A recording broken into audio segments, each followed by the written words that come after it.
मेरी पार्टी का और आपका आभारी हूँ। निरंतर लगातार, चाहे वो 18-19 हो, 19-20 हो, 20-21 हो, 21-22 हो, और जब से सरकारें बनी हैं, जब से राजस्व घाटा बढ़ता ही जा रहा है, ये निरंतर सत्य है। और जब से बजटीय घाटा भी निरंतर बढ़ता ही जा रहा है, ये कम हुआ नहीं। और जब से कर्जा भी लगातार बढ़ता ही जा रहा है, और हम उन्हीं लकीरों को पीट रहे हैं कि रेवेन्यू बढ़ गया, घाटा बढ़ गया, बजटीय हो गया, लोन बढ़ गया। ये एक निरंतर प्रक्रिया है जो हर सरकार चलती चली है। माननीय मुख्यमंत्री जी ने कहा था ना, आरोप लगाया था कि राजस्थान सरकार ने इतना कर्ज लिया कि दिवालिया बना दिया। मुझे अफसोस हुआ, अभी ताजा ही ताजा परसों के अखबार में माननीय मुख्यमंत्री जी ने कहा, हुडको से हमने 1 लाख करोड़ का ऋण लेने का फैसला किया है। एक और तो वो आलोचना कर रहे हैं और दूसरी ओर खुद ही लोन लेकर के बात कर रहे हैं। तो ऐसी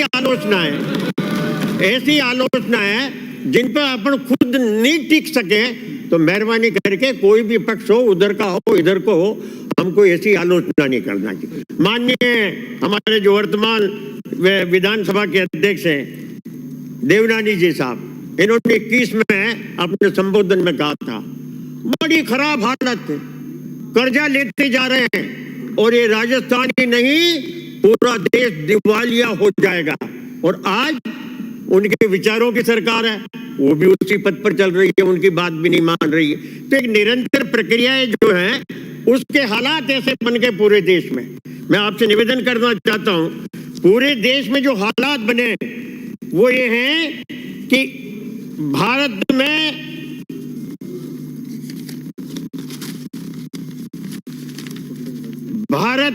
1% सबसे अमीर लोगों के पास अब इस देश की कुल संपत्ति का 40% हिस्सा है, और दूसरी ओर नीचे से 50% आबादी के पास कुल संपत्ति का सिर्फ 3% हिस्सा है।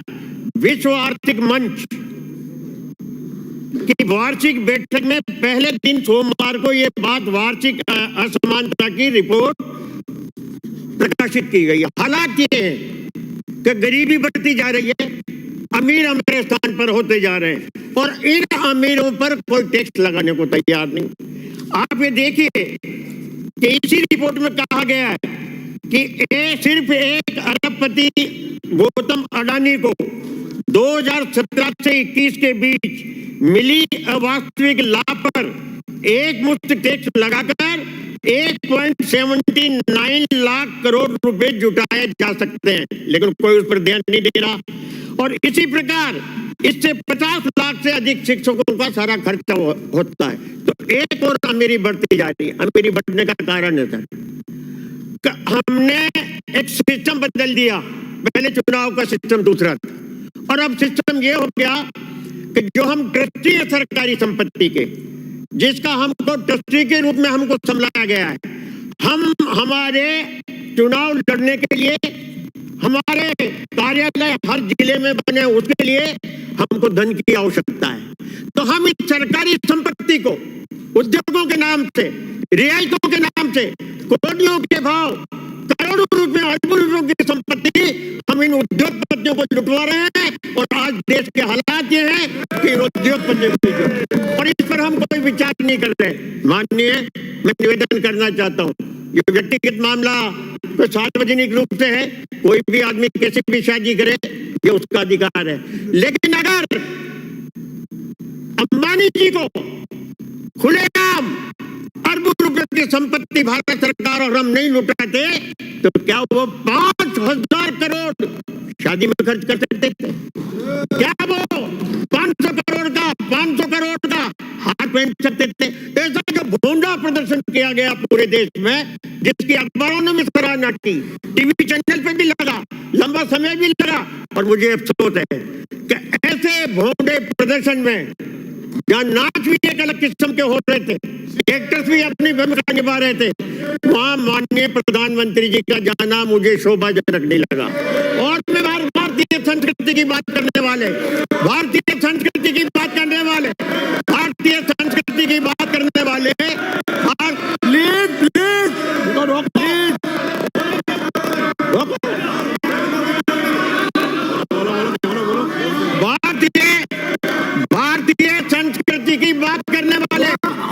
ऐसा कोई शब्द हो तो भारतीय संस्कृति निकाल की देना।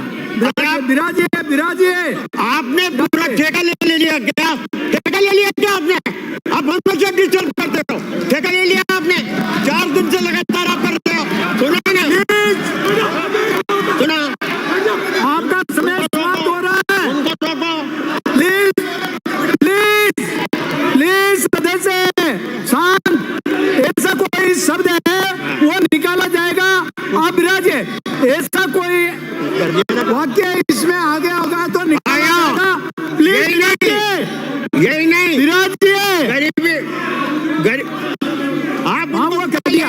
आप उनको वो ऐसा कोई शब्द है तो वो निकाल दिया। विराजिए विराजिए। आप उनको बिठाइए। विराजिए विराज गए।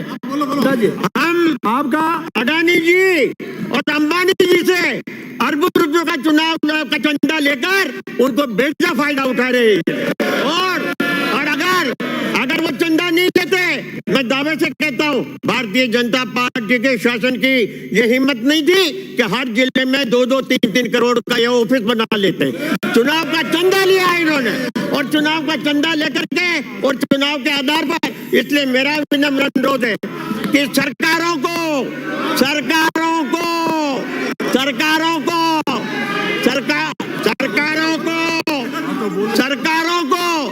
इस प्रकार जिस धन के ये ट्रस्टी हैं, उस धन को जिस धन के ये ट्रस्टी हैं, ट्रस्टी हो आप, मालिक नहीं हो। जनता का पैसा है, लुटाने के लिए नहीं है।